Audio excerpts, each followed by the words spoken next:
Boa noite, sejam bem-vindos ao nosso pré-CONASP, nossa segunda noite de congresso. Eu sou um dos diretores, meu nome é Everton, eu sou um dos diretores da diretoria científica da Associação de Estudantes de Medicina de São Paulo e presidente do terceiro CONASP. E levando em consideração a pandemia e essa necessidade de não fazermos aglomeração nesse ano, inovamos e teremos o pré-congresso online. Desejo que todos possam crescer bastante com tudo que vamos ouvir nessa noite. E o nosso evento comemora o 30º aniversário da Lei Orgânica do SUS, Lei 8080 de 1990. Eu quero convidar o Luiz Neder, que é o vice-presidente da EMED, para dar prosseguimento e chamar o nosso primeiro convidado.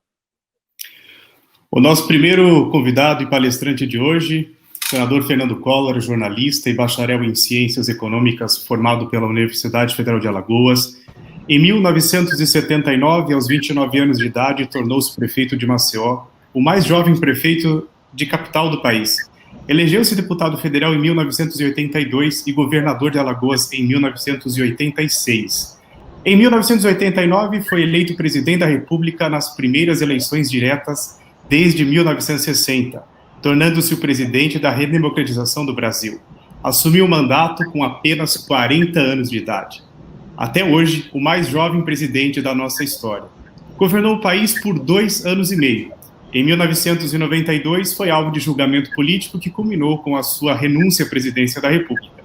Posteriormente, o Supremo Tribunal Federal reconheceu sua inocência em todas as acusações que lhe foram feitas. Em 2006, após mais de 10 anos afastado da política, Collor elegeu-se senador por Alagoas, reelegendo-se em 2014 como o primeiro senador da história de Alagoas a ser o mais votado em todos os municípios do estado.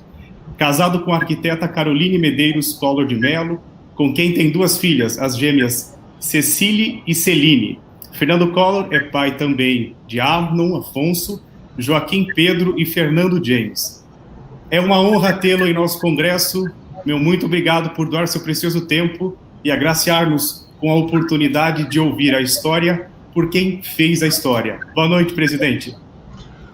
Muito boa noite, Luiz Nader. Muito obrigado a você pela apresentação. Gostaria de cumprimentar também o presidente do Congresso, o Everton Svensson, o vice-presidente, a vice-presidente no caso, né, Georgia Tanaka, ao presidente da Associação dos Estudantes de Medicina de São Paulo, Márcio Yuri, a você, vice-presidente da Associação dos Estudantes de Medicina de São Paulo, Luiz Neder, e aos colaboradores Lucas Padilha, Pedro Vlasak, Mazori Simprício, Mariana Moraes e Leonardo Medeiros. A todos os meus cumprimentos, o meu boa noite, e é com muita satisfação e alegria que faço parte desse momento juntamente com vocês.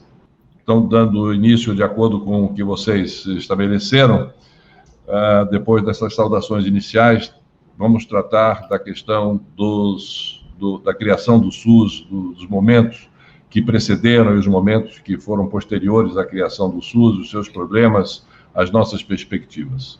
Antes de mais nada, quero cumprimentar e parabenizar a Associação dos Estudantes de Medicina de São Paulo pela organização deste evento e agradecer o convite a mim formulado para conversar com vocês sobre o cenário atual e as perspectivas futuras do Sistema Único de Saúde, criado pela Constituição Federal de 1988, regulamentado em 1990 pelas leis 8080 e 80.108/142, ambas sancionadas por mim como presidente da República. Além de importante, esse debate é muito oportuno. O contexto da pandemia da Covid-19 nos fornece ocasião propícia para debater o SUS, a partir dos seus méritos e desafios, para além das críticas cotidianas e da simples contabilidade dos seus custos, aspectos que muitas vezes dominam o debate público. O SUS é simplesmente o maior e mais abrangente sistema público de saúde em todo o mundo democrático. Todos os brasileiros têm direito ao atendimento de saúde gratuito e integral.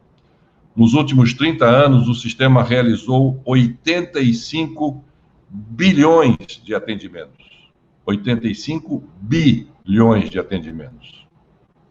Como se costuma dizer, O SUS oferece desde a simples aferição de pressão arterial até o mais complexo procedimento de transplante de órgãos, sem custos para o paciente. Mas nem sempre foi assim. O SUS é, na verdade, uma das maiores e mais recentes conquistas dos brasileiros. Sem conhecer os seus antecedentes e sua origem, é impossível avaliar o impacto social e a importância do sistema no contexto das políticas públicas do país. Podemos dizer que a certidão de nascimento do SUS é a Constituição Federal de 88. Antes dela, não existia propriamente um sistema público de saúde no Brasil. Na esfera federal, a saúde era provida pelo INAMPS, o Instituto Nacional de Assistência Médica da Previdência Social, criado em 1977, como desdobramento do INPS, o Instituto Nacional de Previdência Social. O atendimento em saúde era reservado aos trabalhadores com carteira assinada, cerca de 25% da população somente. O restante, a imensa maioria dos brasileiros, teria de socorrer-se em instituições privadas ou, caso não dispusessem de recursos para o pagamento, em entidades filantrópicas. Talvez a principal chave para a interpretação do novo texto constitucional seja a dignidade da pessoa humana, um dos fundamentos da República Federativa do Brasil. Inscritos no artigo 1º da Constituição, na verdade, trata-se de uma espécie de supradireito fundamental, que legitima toda uma série de outros direitos previstos na lei maior, como o direito à vida, a igualdade entre homens e mulheres, a liberdade de manifestação do pensamento, o direito ao meio ambiente equilibrado e, claro, a saúde. Se antes a saúde era prestada à população em bases excludentes, o fundamento da dignidade da pessoa humana passou a exigir um sistema abrangente e inclusivo. E assim foi feito. O artigo 196 da Constituição de 88 estabelece que a saúde é direito de todos e dever do Estado, garantido mediante políticas sociais e econômicas que visem a redução do risco de doença e de outros agravos, e ao acesso universal e igualitário às ações e serviços para a sua promoção, proteção e recuperação. Como se pode ver, este artigo contém uma série de proposições que merecem exame mais detido. Em primeiro lugar, a saúde é direito de todos. Como vimos, antes da nova ordem constitucional, as ações públicas de saúde estavam reservadas a uma pequena parcela da população que tinha vínculo formalizado na carteira de trabalho. Após 88, todo o universo da população brasileira passou a ter acesso a ações e serviços disponibilizados pelo SUS. Além disso, a saúde é dever do Estado, que deve garantir a todos acesso universal e igualitário ao sistema público. Assim, o Estado tem a obrigação de prover saúde para todos os brasileiros. Nos debates que culminaram com a inclusão do tema no texto constitucional, havia preocupação do setor privado com alguma espécie de estatização da saúde. Esse foi um grande problema que nós tivemos que superar. Não foi o que aconteceu. A redação constitucional não exclui, obviamente, a participação do setor privado na prestação dos serviços de saúde. Para que não restassem dúvidas, o Constituinte deixou claro no artigo 199 que a assistência à saúde é livre à iniciativa privada. Ainda conforme o artigo 196 da Carta Magna, o direito à saúde deve ser garantido pelo Estado por meio de políticas sociais e econômicas que tenham por objetivo a redução do risco de doença e de outros agravos, bem como o acesso de todos às ações e serviços para sua promoção, proteção e recuperação. Ora, assim como a paz não é simplesmente a ausência da guerra, a saúde não é simplesmente a ausência de doença. Medidas de recuperação da saúde são necessárias, mas claramente insuficientes. Mais uma vez, o legislador constituinte demonstra sensibilidade humana e visão moderna, ao salientar a importância das medidas de prevenção da doença e de promoção da saúde. A preocupação com ações e serviços de promoção, proteção e recuperação da saúde foi destrinchada no artigo 200 da Constituição.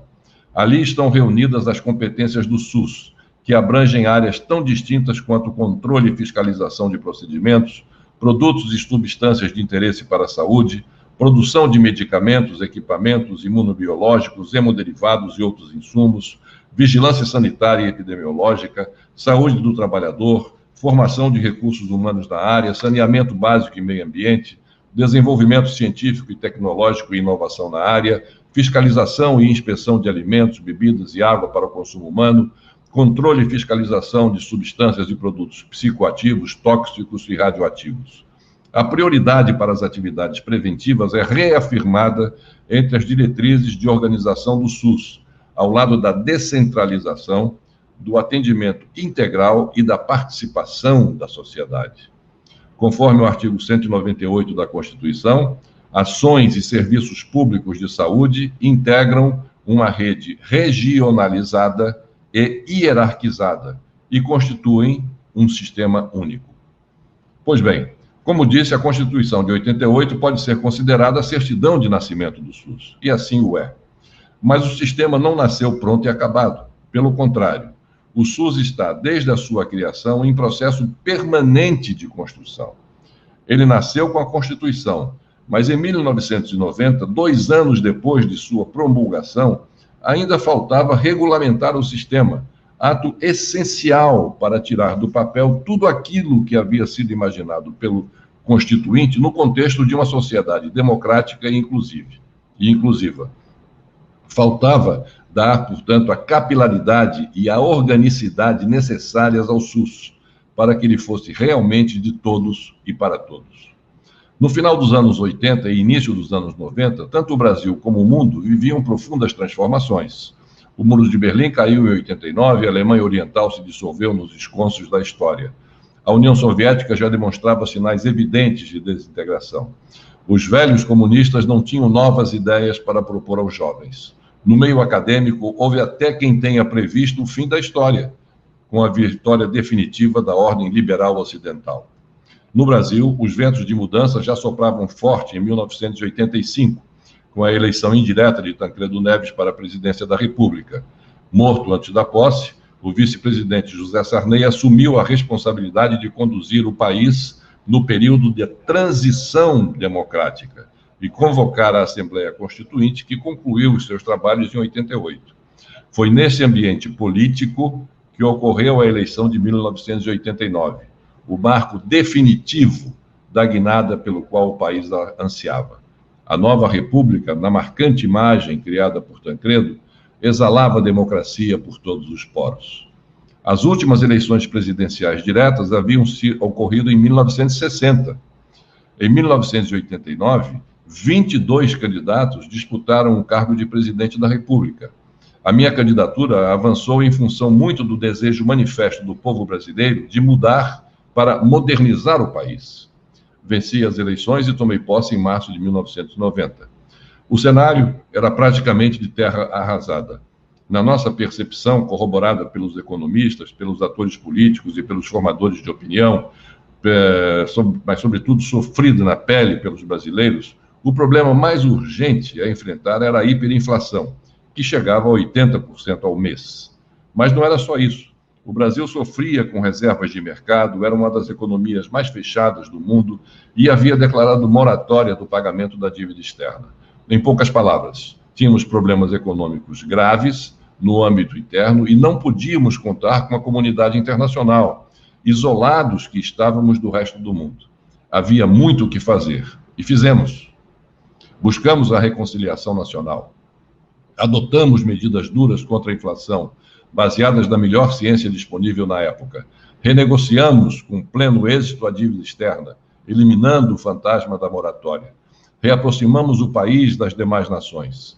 Avançamos na concretização de vários direitos previstos na Constituição, mas ainda pendentes de regulamentação, como no caso do Estatuto da Criança e do Adolescente e do Código de Defesa do Consumidor.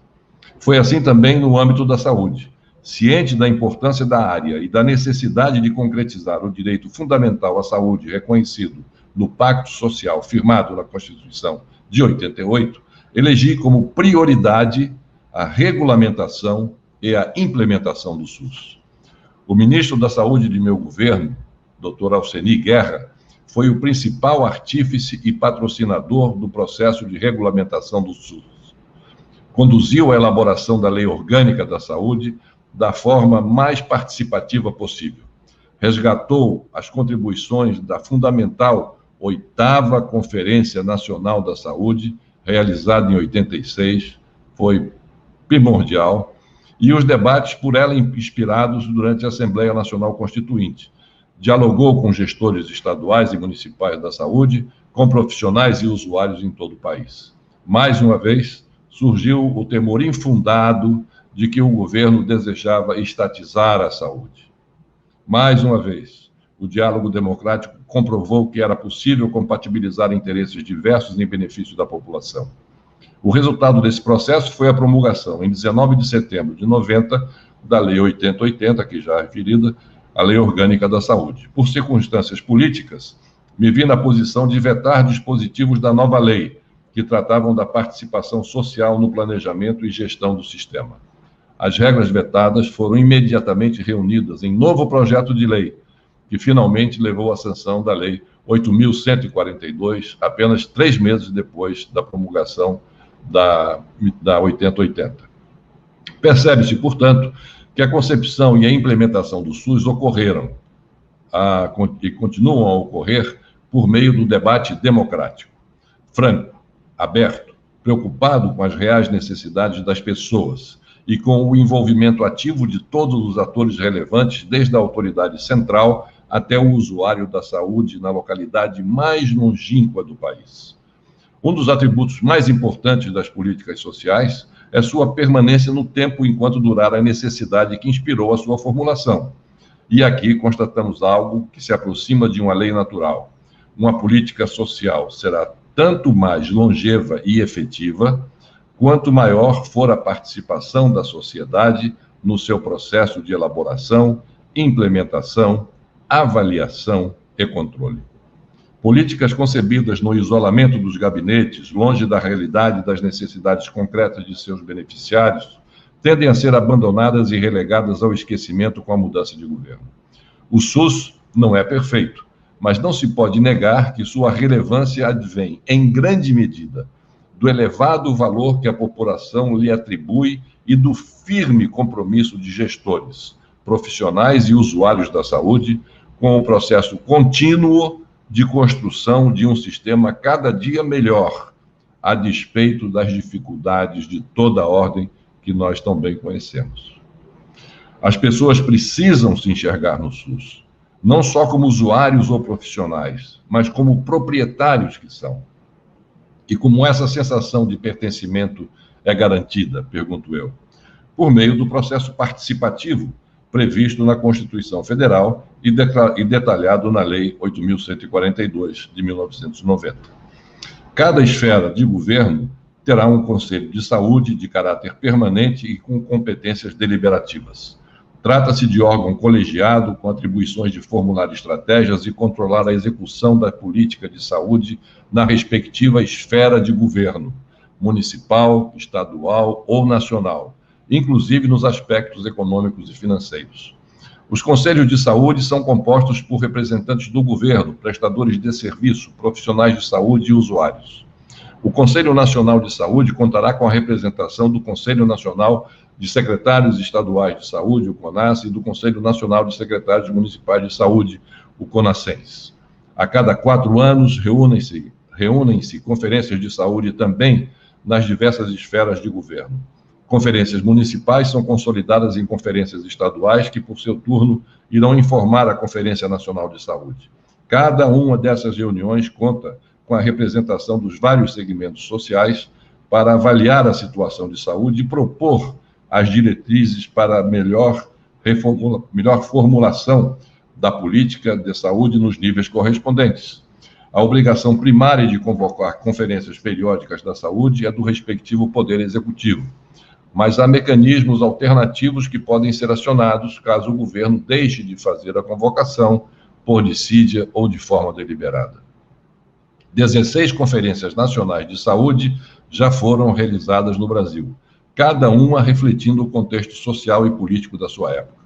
As 3 primeiras, entre 1941 e 1963, dedicaram-se a debates sobre organização sanitária, municipalização e descentralização.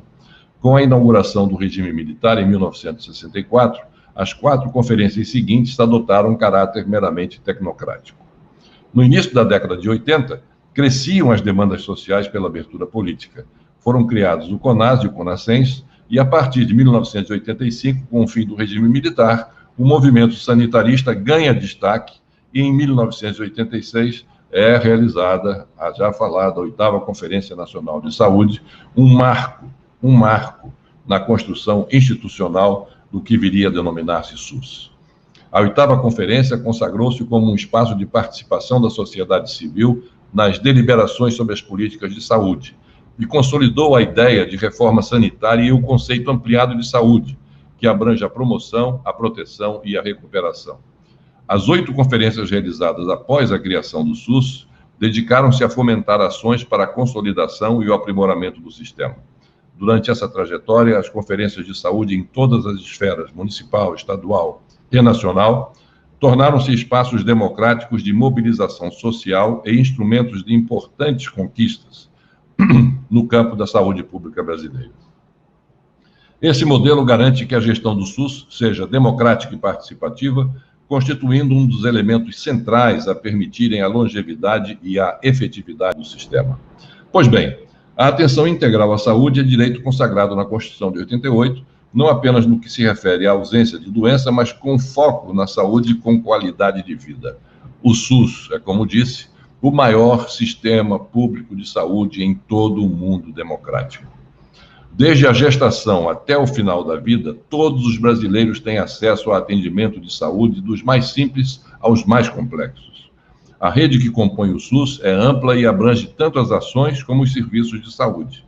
O sistema engloba a atenção primária, a média e a alta complexidades, os serviços de urgência e emergência, a atenção hospitalar, as ações e os serviços das vigilâncias epidemiológica, sanitária e ambiental e a assistência farmacêutica.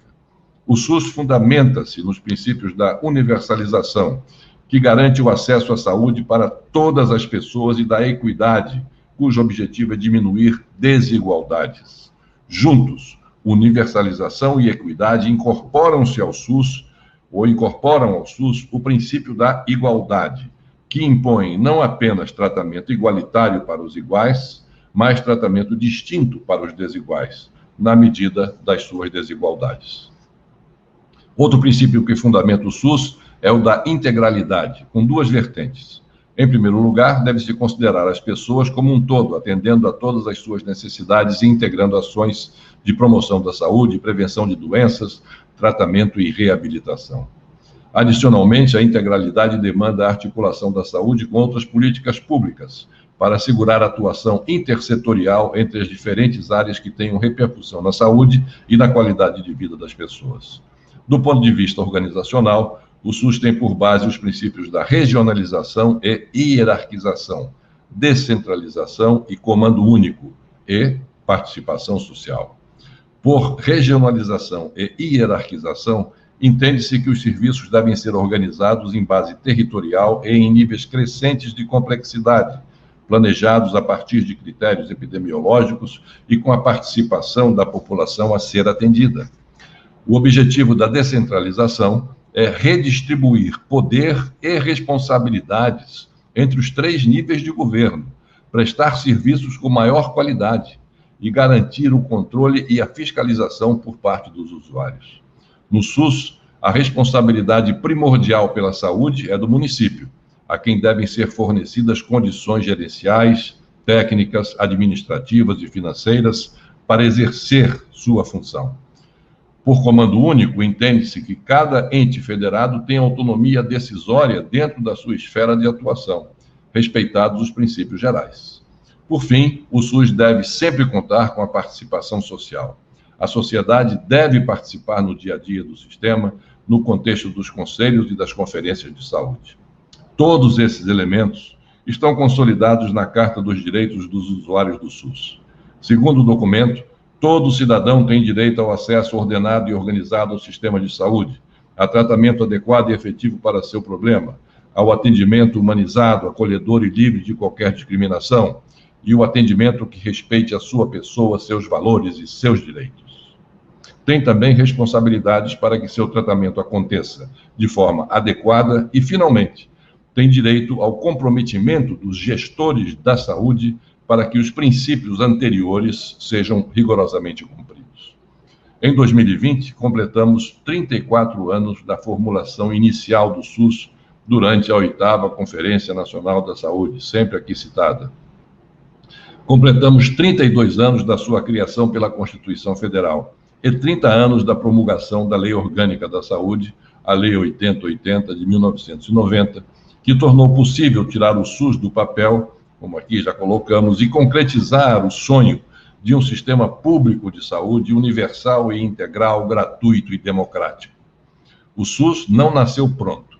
Pelo contrário, nessas 3 décadas, vem passando por processo intenso e contínuo de construção normativa e institucional, bem como de criação, manutenção, atualização, ampliação e aprimoramento das ações e serviços de saúde na ponta, para atendimento das pessoas. As críticas que com frequência são feitas ao sistema induzem a falsa percepção de que o SUS envelheceu sem amadurecer, necrosou sem realizar todo o seu potencial. Mas isso não é verdade. Por 2 motivos principais. Em primeiro lugar, o contínuo aumento populacional e as dimensões continentais do país, somados aos constantes avanços técnico-científicos da área, fazem com que o processo de construção do sistema permaneça indefinidamente acabado. Indefinidamente acabado. Além disso, não parece justo acusar o SUS de não cumprir suas finalidades sem fornecer-lhes os meios, especialmente os recursos financeiros, para que o sistema exerça as suas funções plenamente. Uma visão inerentemente financeira pode levar à falsa conclusão de que o SUS não funciona a contento, e, portanto, não merece receber os vultosos recursos que lhe são destinados. É fácil imaginar onde está o círculo vicioso. Vai dar a quem, no final das contas, vão ser os maiores perdedores, os maiores prejudicados. Como disse, o SUS não é perfeito, claro, mas o sistema vem demonstrando sua relevância e resiliência no enfrentamento da pandemia da Covid-19. Os instrumentos disponíveis vêm se mostrando adequados a fornecer uma resposta ágil e adequada ao desafio. O governo atual, faça-se justiça, tem alocado vultosos recursos no socorro à população, seja por meio do auxílio financeiro emergencial aos mais carentes, seja por meio do socorro a micro e pequenas empresas e dos empregos que elas geram, mas também pela destinação de mais recursos públicos para o SUS. Hoje, o sistema movimenta um orçamento de 550 milhões de reais por dia. De qualquer maneira, há muito que melhorar. A boa notícia é que não é preciso reinventar a roda. As melhorias do SUS são e serão resultado natural do maior compromisso das autoridades com a filosofia geral do sistema e com os princípios que o regem. Sem dúvida, é imprescindível desenvolver novas fontes de financiamento para o SUS. Sem dúvida, isso urge. A carência de recursos é evidente na vivência cotidiana de gestores, profissionais e usuários da saúde. E há muitas localidades com graves problemas estruturais, onde falta tudo, até eletricidade, para o atendimento adequado à população. Em outra frente, aumentar o foco na prevenção da doença e na promoção da saúde promoverá uma otimização dos recursos já disponíveis, na medida em que uma melhor atenção primária tende a reduzir os gastos com atendimentos de maior complexidade, claro. O fortalecimento dos agentes comunitários de saúde, criados no meu governo, certamente contribuirá para esse objetivo. Outra iniciativa que otimizará o emprego de recursos é a regionalização da saúde, também já prevista no arcabouço conceitual e normativo do sistema. Assim como o aumento de custos, a burocracia é outra dimensão que precisa ser enfrentada com obstinação. Se ela é em si uma das causas justamente do aumento de custos, a sua face mais cruel se revela na demora do atendimento, que pode resultar em danos irreversíveis à saúde do paciente e, inclusive, sua morte. Programas contínuos de desburocratização são urgentes, são fundamentais. Fortalecer o planejamento ascendente é outro aspecto essencial para o aprimoramento do SUS. São os gestores locais que estão em contato direto com a população. É na esfera local que ficam mais evidentes as necessidades dos usuários do sistema. E é na identificação das necessidades reais de pessoas reais que o planejamento de todo o sistema de saúde deve estar embasado. Por fim, mas sem a pretensão de esgotar o tema, e já finalizando aqui as minhas palavras, é fundamental aprofundar a participação popular em todo o ciclo da política pública de saúde, desde a formulação, passando pela implementação e avaliação, até o seu controle. Esse ponto é central para ampliar a efetividade e garantir a longevidade das políticas públicas de saúde. Foi-se o tempo em que as políticas de saúde tinham por base uma concepção utilitarista do ser humano, visto como força de trabalho a ser preservada de doenças para o bem da economia nacional. Foi-se o tempo. A Constituição de 88 consagrou a dignidade da pessoa humana como fundamento de toda a atuação do Estado e tornou incontestável uma verdade nem sempre evidente em nossa história. A vida humana tem valor em si e deve ser preservada por todos os meios. A saúde é grave preocupação de todos aqueles que desejam um futuro melhor para o Brasil e os brasileiros. A pandemia da Covid-19 apenas tornou mais evidente a dedicação e a abnegação dos profissionais da saúde no atendimento às necessidades da população. Os brasileiros desejam, merecem e têm direito a um SUS cada vez mais fortalecido. Era o que eu tinha a dizer para todos vocês na noite de hoje. Aproveito para parabenizar mais uma vez a EMED, a Associação dos Estudantes de Medicina de São Paulo, pela realização de eventos sobre tema tão relevante e oportuno, e para agradecer o convite a mim formulado para falar com futuros profissionais da medicina, uma das carreiras mais nobres dedicada ao bem-estar das pessoas. Muito obrigado a todos. Nós que agradecemos, presidente Fernando Collor, pelo privilégio que tivemos agora de ouvir essa intervenção inicial do senhor. Foi muito, muito valioso para a gente, como estudantes de medicina, conhecer um pouco da história do nosso país como um todo, história do SUS, é muito gratificante para a gente. E eu queria chamar nesse momento para a gente fazer uma mesa virtual de perguntas com o presidente, o Márcio Yuri, que é o nosso presidente da Associação de Estudantes de Medicina, e o Luiz Neder, que é o vice-presidente da associação. Obrigado, presidente. O Márcio Yuri tem a primeira pergunta para fazer ao senhor. Por favor, Márcio. Bom, boa noite a todos, boa noite, presidente, boa noite a todos os congressistas. Primeiro, quero reforçar o agradecimento que todos nós já fizemos ao senhor, em nome de toda a nossa diretoria e também da comissão organizadora deste evento. Agradeço a presença do senhor entre nós. Para nós, estudantes, ter o contato próximo com os autores da história do nosso país e do SUS é algo que acrescenta de grande maneira para a nossa formação e, consequentemente, para a nossa futura atuação como médicos. Durante a nossa gestão, aqui da nossa diretoria, temos buscado trazer os principais autores dessa história para juntos aprendermos com eles.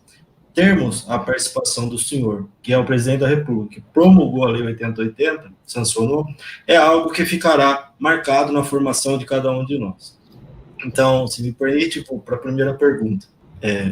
Presidente, o senhor já abordou praticamente todos os assuntos que nós elencamos aqui para fazer as perguntas, mas serão perguntas pontuais que servirão para melhor entendimento e conhecimento de todos nós.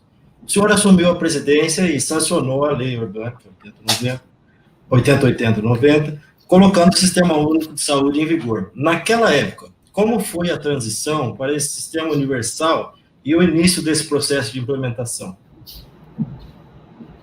Bom, foi um processo extremamente difícil, extremamente complicado, porque vocês, se nós nos colocarmos, e vocês puderem se colocar no contexto do momento em que vivíamos, ou seja, em que o combate a uma inflação de 80% ao mês, de uma moratória que nos deixava isolados do restante do mundo, de uma abertura comercial que precisávamos rapidamente fazer, todos esses problemas econômicos que demandavam uma ação urgente, se vocês imaginarem que, junto com essas questões, nós tínhamos também uma outra questão a que eu estava me dedicando integralmente, que era a implementação do SUS, a votação da Lei Orgânica de Saúde e a implementação posterior do SUS, com a sua promulgação da Lei 8080 e depois com a 842, vocês imaginam como foi difícil conciliar essas duas áreas de atuação que a sociedade estava a exigir urgentemente do presidente recém-eleito. Mas, mesmo assim, nós conseguimos. E batalhando duramente, porque eu aqui não citei com linhas um pouco mais aliviadas, né? Mas houve uma verdadeira, quase uma batalha campal nas discussões que se processaram dentro do Congresso Nacional e fora do Congresso Nacional para a aprovação da lei do SUS, né? Porque havia um contingente grande, sobretudo daqueles que militavam na saúde privada, colocaram na cabeça que isso seria a estatização do sistema de saúde. Uma coisa louca. E por mais que a gente explicasse, por mais que no Congresso isso fosse debatido, era difícil deles entenderem. E eles tinham um lobby muito forte, muito poderoso, como vocês podem imaginar, na época. E nós ao lado dos sanitaristas, que estávamos trabalhando exatamente por esse sistema único e universal de saúde que foi consolidado pelo SUS. Então, nesse entrechoque de posições muito antagônicas, finalmente foi promulgada a Lei 8.000. E logo depois, a Lei 8.142, em que nós voltamos a tornar mais claras e mais nítidas as linhas mestras de conceituação do SUS. Então, foi aí que nós conseguimos, finalmente, dentro do ano de 90, porque vejam que isso eu tomei posse em março, no dia 15 de março. E isso foi no final de novembro, a 8080, no mês de novembro, aliás, agora 16 de novembro, se não me engano, não, outubro, que fez 30 anos, então, da sua promulgação. Então, foi dentro desse mesmo ano de 90, portanto, em 7 meses, nós conseguimos, ao lado de todos os problemas econômicos que estávamos enfrentando, levar adiante o projeto da criação e implementação do SUS e fazê-lo vitorioso. E hoje ele aí está para nos deixar a todos muito orgulhosos, porque é o maior programa de saúde do mundo democrático. Não existe nenhum outro que se pareça. É claro que temos que melhorar muito, é claro que precisa haver uma maior sensibilidade das nossas autoridades em relação aos recursos que têm que ser disponibilizados para que o SUS possa atender a todas as demandas que existem.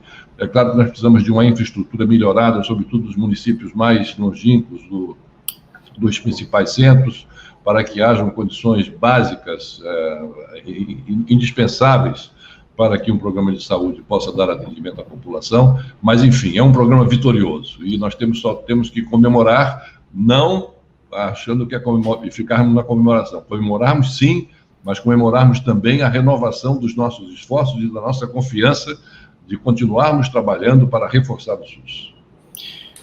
Presidente, eu acredito que é um programa vitorioso, mas minha opinião, porque o senhor reabriu o país, né? Como que antes do senhor não existia nada que pudesse entrar do exterior, seja um produto para a saúde, ou algo para uma cirurgia, ou um equipamento, o país era fechado, né? Como é que você ia importar algo sendo que não podia, né? Era um país totalmente fechado e tinha toda a elite interna pressionando para que não fosse reaberto, enfim. Então, eu imagino a pressão que o senhor sofreu e o senhor ali reabriu o país, promulgou a lei, juntamente com os sanitaristas. E a minha pergunta é, 30 anos depois da implementação do SUS, quais foram as maiores conquistas e quais os desafios ainda a serem superados, na opinião do senhor? Superados de um modo geral. Diante de tudo que foi superado já quando o senhor foi presidente, em reabrir o país, nos planos que o senhor ali implementou, arou o terreno, né, para que depois o Plano Real fosse implantado no nosso país, conseguiu segurar a inflação, teve superávit, enfim, o senhor fez uma revolução em tão pouco tempo, né, que, na minha visão, foi possível ser o SUS hoje o que ele é. Mas na sua opinião, em geral, o que ainda pode ser superado no SUS? Temos muitos pontos a superar, Luiz. Em primeiro lugar, eu acho que nessa questão da abertura comercial, que foi fundamental para que nós pudéssemos ter equipamentos de última geração, né, com facilidade, com a isenção, sobretudo quando importados pelo setor público, com essa isenção de impostos e a facilitação que teve devido a essa abertura comercial, nós precisamos fazer uma nova abertura, isso aí já no plano mais geral. Precisamos fazer uma nova abertura, porque ao longo desse tempo os impostos foram crescendo e hoje o país tem uma carga tributária extraordinariamente elevada e eu deixei como uma das cargas tributárias menores do mundo democrático naquela ocasião. Isso reflete-se naturalmente na questão da saúde, porque a saúde a gente faz, claro, com profissionais extremamente abnegados, com pessoas que estão dedicadas inteiramente a salvar vidas, nada mais nobre do que isso, nada mais que merece o nosso respeito, a nossa reverência, mas é necessário também que haja equipamentos e condições efetivas, né, de poder que a moderna tecnologia, que a inovação vem oferecendo com uma velocidade muito grande, né? Isso no plano geral. No plano do SUS, especificamente, o que se precisa é que as autoridades deem uma maior importância ao SUS. Vejam nessa questão agora da Covid. Nessa questão da Covid, houve como que um alerta, né? Houve um alerta geral, e aí uma preocupação maior. Peraí, nós temos uma rede universal, e essa rede é o primeiro pelotão de enfrentamento disso. E que rede é essa? É o SUS.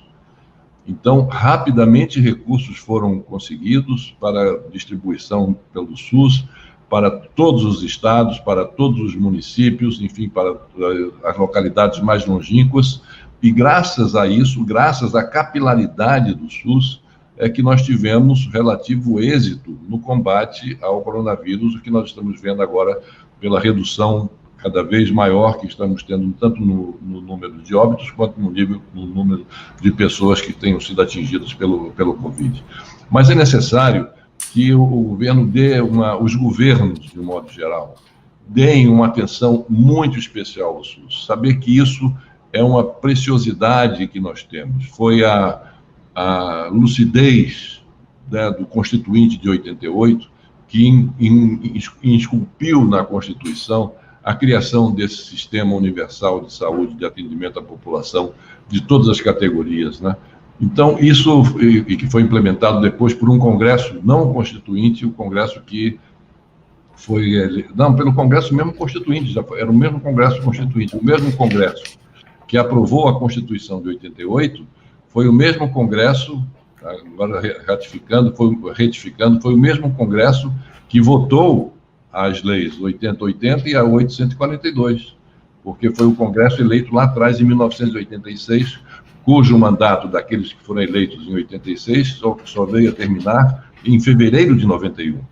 Portanto, os constituintes que elaboraram a Carta de 88 foram os mesmos constituintes que lutaram dentro do Congresso Nacional nesse entre-choque com o setor privado, para que finalmente nós pudéssemos sancionar essas duas leis. Mas eu diria que o que falta é uma maior e melhor compreensão da grandiosidade do Sistema Único de Saúde no Brasil, do SUS.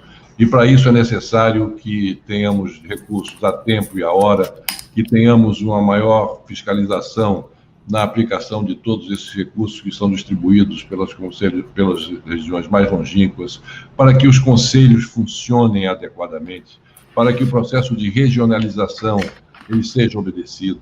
Enfim, esse critério está tudo aí escrito, está tudo aí colocado, não temos que modificar nada, é apenas aplicar aquilo que aí já está escrito e já está consolidado. É preciso apenas que haja decisão política dos governos de fazerem valer aquilo que já foi estatuído. Perfeito. Presidente, então nós passando para a próxima pergunta, o senhor acredita que deveria existir alguma forma de coparticipação nos custos pelo paciente que utiliza o serviço do SUS, E se acredita que o serviço, com isso, os serviços poderiam ser utilizados com mais consciência, ou o orçamento aliviaria alguma coisa? Não, acho que não. É o serviço público universal de saúde. Eu acho que a população tem o direito de receber esse serviço como ele foi preconizado.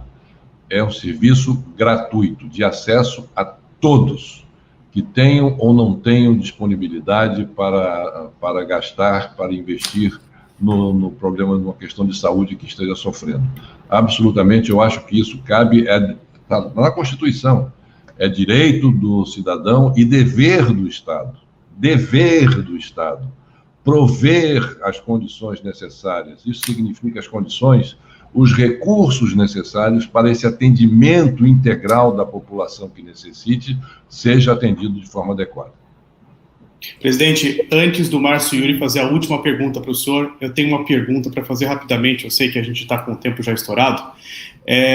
Se o senhor não tivesse tomado todas aquelas medidas que o senhor tomou naquela época com relação à economia, para manter a inflação, o Brasil, depois, né, com o Fernando Henrique no cargo de ministro da Fazenda, ele teria conseguido implementar o Plano Real e teria trazido a estabilidade, porque o SUS, para o gestor, hoje é fácil você administrar, você ser gestor, como o senhor falou. Imagine só ser gestor naquela época, onde a inflação, você dormia com a inflação, acordava com outra inflação, e aí você comprou por um valor os insumos do SUS, já você tinha outro valor, um outro orçamento.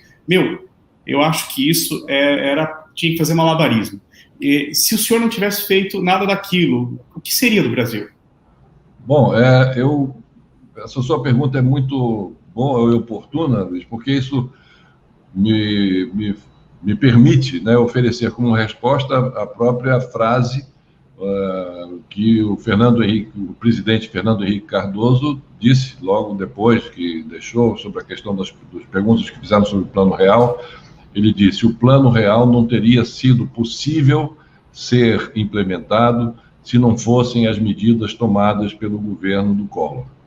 Foram as medidas do Collor que deixaram o terreno preparado para que a boa semente do Plano Real pudesse ser plantada e produzisse os seus efeitos.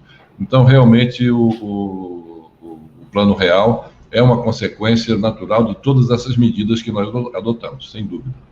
Perfeito. Devemos ao senhor o Plano Real. Yuri, a última pergunta, por favor. Por favor, não quis dizer isso. Eu quis apenas me utilizar de uma... Mas o senhor fez parte. Teve coragem. Então, vamos acreditar isso à declaração do presidente Fernando Henrique Cardoso, que disse que sem as medidas que nós havíamos adotado no nosso programa de governo, o Plano Real não teria sido possível de ser implementado. Perfeito. E o senhor teve coragem e o Fernando Henrique conseguiu implementar. O trabalho mais difícil ficou por minha conta. Ficou. Márcio, por favor, para terminar. Bom, então, para a última pergunta, presidente, o senhor desde muito jovem se envolveu com a política e com o interesse em transformar a sociedade. Dentre os estudantes de medicina, existem muitos que possuem o desejo de colaborar com o futuro do país, com o futuro da saúde pública. O senhor poderia deixar algumas palavras, ou melhor, alguns conselhos ou instruções? Quais conselhos o senhor daria para os jovens que desejam, de fato, transformar a realidade e colaborar com a saúde pública brasileira ou com a nossa nação? Bom, em primeiríssimo lugar, não se desapegar dos seus sonhos. Alimente os seus sonhos. E junte aos seus sonhos os ideais que estão acalentando a vida de vocês, que estão fazendo com que vocês sigam em frente nessa dadivosa profissão, mas extremamente difícil, extremamente exigente, que é a medicina. Mas juntando os sonhos com os ideais e a vocação que todos vocês que fazem medicina têm para salvar vidas e tratar vidas com essa visão humanista que todos vocês possuem, isso é a base indispensável para que vocês ajudem a construir um Brasil melhor. É fundamental, portanto, não abandonar os seus sonhos, não abrir mão dos seus ideais e perseverar nesse seu mistério e nessa sua carreira, chegando à formação como médico e podendo, assim, ajudar o Brasil. Muito obrigado, presidente. Obrigado. Muito obrigado pelo seu tempo, presidente. Boa noite. Obrigado a todos vocês. Muito boa noite e até uma próxima, se Deus quiser. Se Deus quiser. Obrigado. Obrigado. Nós queremos agradecer muito a participação do presidente Fernando Collor. Para a gente foi um prazer inenarrável mesmo poder ouvir tudo isso que o presidente falou para a gente, como estudantes de medicina e futuros líderes também políticos e da medicina do Brasil. É de muita valia a gente poder ter o privilégio de ouvir a experiência do senhor, de poder ouvir as histórias de tudo isso que aconteceu no país e principalmente no Sistema Único de Saúde. Muito obrigado, presidente Fernando Collor. Muito obrigado a você, Everson, muito obrigado a todos que participaram. Eu fico muito satisfeito de poder, de alguma forma, estar aqui junto com vocês, trocando ideias a respeito do Sistema Único de Saúde, que completa seus 30 anos de implementação. Muito obrigado, muito sucesso a todos vocês. Obrigado, mais uma vez. Boa noite. Boa noite.